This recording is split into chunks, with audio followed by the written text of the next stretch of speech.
let's talk about the IFP. And apparently, the IFP have come out with some election campaign ideas.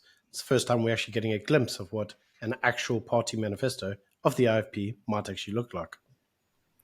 And it's interesting because this is the first one in close to 15 years. And with the IFP poised to run KZN with the DA next year, it's actually a good time to see what does the IFP actually want. Yeah, so one of the first things that they've come out and said, which is rather based, is that they're pro-life. I think ready access to abortion is not really a good thing. So it's nice to see that the IFP are not a bunch of Satanists who think that child sacrifice is a good thing. And, it's difficult to tell, but they want to look at the legality of abortion in South Africa. They want to see whether it is, in fact, actually illegal. Good.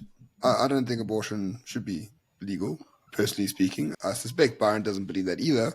So not a bad start to a social issue. No, as two Catholics, I think we both look at it and think to ourselves, this probably isn't the best policy position to have unfettered access to abortions. We know that the whole abortion debate actually started off in America because, as you know, it was all a degree of eugenics. But the debate doesn't really work in South Africa.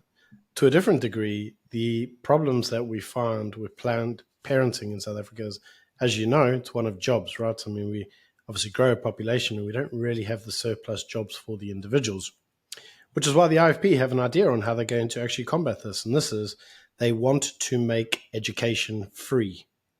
They say that education is key because obviously with an educated workforce, you can get entrepreneurial, you give people the right skills to grow companies and to build an economy. Now, Ramon, I know you may have a different opinion on this, but this policy position did surprise me because it's very much a socialist type policy for education. I know you have a different take on that. No, I do, because here's what the IFP is trying to do. They are sort of right-wing on culture and left-wing on economics. So right-wing on culture means what is a South African? Increase the borders, don't let illegal immigrants come in and take your jobs and all the rest of it.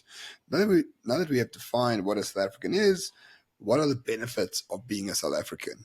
And the benefits are free education in this particular regard, or free healthcare, or whatever the case might be. So it's very similar to the Boris Johnson line when he won the election to become prime minister. It's like right wing on culture, left wing on economics.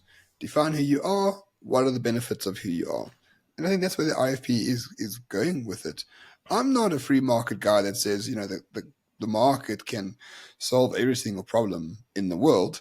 But in terms of education, I think I am a free market guy in this particular sense. I think the free market can solve education and give it out to people much cheaper than what the state can provide. So are you in favor of free education or not, mate? That's confusing. Well, it depends what you mean by that. Definitions are important. Should a state be in a position to provide education to its people? Absolutely. Yes. It is one of the core functions, I would say, of a state. How much power should it have to ensure that private education can't exist? Zero. I just think you should give people choice. That's all. So if it exists, hopefully it exists for the betterment of the people. Fair enough, because the IFP have got you covered on that front. And that is, if you become a graduate, they are proposing a 3,000 Rand grant to help you transition from school into the workplace. I must say again, this kind of policy position surprised me because there is one other political party that is trying to promise this. It's the EFF. So what do you make of that? I'm not too sure what this transition grant is. So you graduate, you get 3,000 Rand to transition into the work. What does that mean? It's because you don't get your first salary until like a month after you join a job? I don't really get it. Maybe it might make sense. Like if you use that money to go for interviews or print your CV or do whatever else you need to do to get a job, maybe. But it just seems like our people love free shit, so let's just make up one. Yeah, I mean, for me, this kind of screamed a little bit like, let's take a page out of the ANC's book and promise a free grant. I'm not really in favor of this. I don't like the idea of grants. I understand why people might have an unemployed grant or a job seekers grant in order to provide people with the means to be able to actually go to interviews. As you know, going to an interview isn't exactly free. You've got to catch a taxi, you've got to take time out your day, so forth and so forth. Like you also got to live and eat. So I get why you would do that, but if you put the grants at a high enough level, it disincentivizes people to actually find work. So I must say that specific policy did surprise me. It seemed far more left wing than the IFP gives itself credit for. The new conservatism is about giving free shit to your people, not to immigrants or anything like that. That's the new conservative. You go to Hungary, you got 4 children, boom, no more taxes, right? If you got children, free education. If you got children, free transport, whatever the case might be. Is that socialism? No, it's ensuring that you as a citizen of this country get the benefits of living in that particular country. It's a new conservatism. Byron, this free market shit died in the 1980s. Well, you say that, but I mean, obviously, the free market itself has been there for some time, but the modern conservatism is now conserving leftism, because leftism has been running rampant in the world for the last 20 or 30 years, mate. So when they're now going to conserve, slightly problematic when they conserve leftism. It's always our complaint, even with the DA in government. How much of the current policy framework will the DA conserve? I don't know. I mean, the DA's got their own ideas, but I know kind of what I think, and it might not be enough of a clean slate. I'm not sure the appetite is there.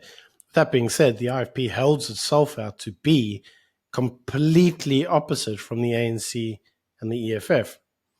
Some of these policies are more closer aligned with ANC objectives than I would have expected. It's not to say that they're wrong. It just surprises me. No, but I think you have if I may say, outdated view on conservatism. Conservatism now is about nationalism, and nationalism is about not just the free market. Conservatism has been the free market for 60 years. Look where it's ended up. Monopolies all over the place, corporate power and lobbying, which has destroyed democracy, especially in America. When Donald Trump comes in, he's like, make America great again. Americans are these defined people, and you get benefits for being part of these defined peoples. Same as in Hungary, same as in Austria, same as in all the conservative countries around the world. It is, what is the benefit of you as a citizen of this country? And giving free shit to people who are citizens is not socialism. It's a welfare state, and welfare states are perfectly acceptable. If you read Hayek, who is a sort of libertarian economist.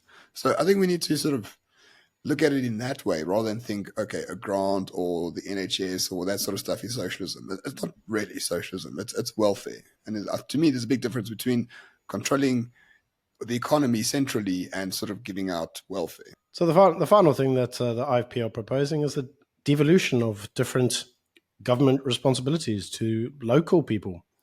The DA would probably describe this as forms of federalism. This is a complete contrast to the ANC that wants centralism, everything centralized in the ANC's grubby little hands. What do you think of that, Ramon? Well, the AFP has always been in favor of devolution of powers because that's the best way to sort of ensure that Zulus have the most power available to them. If you read Buthelez's book, written in 1991, he talks about devolution of powers because A, it's the liberal thing to do, but B, fundamentally, in terms of realpolitik, how do you get ethnic groups real power in South Africa? Well, through devolved political power. If the KZN province has more power than the national government, it will benefit the Zulus immensely. So no wonder the DA and the IFP get along so well. They both want the same thing, but for different reasons. Yes, and it's very interesting to see what devolution in the IFP and the DA sense may look like.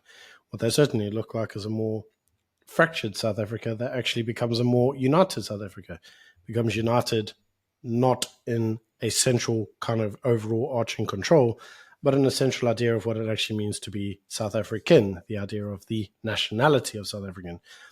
But you can kind of take out local politics, which actually in a country that is multi-diverse and as multicultural as ours probably would suit the country a lot better. Very much so.